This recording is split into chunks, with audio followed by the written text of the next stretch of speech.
Connecting your Phantom wallet to OpenSea allows you to buy, sell, and trade NFTs seamlessly. Follow these steps to set up the connection. Step 1. Install Phantom Wallet. Download and install the Phantom Wallet extension for your browser or mobile device.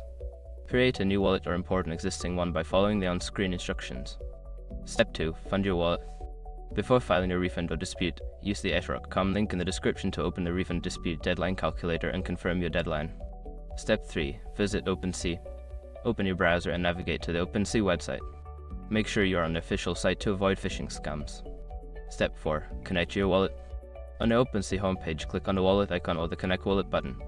Select Phantom Wallet from the list of available wallets and follow the prompts to authorize the connection. Step 5. Confirm connection.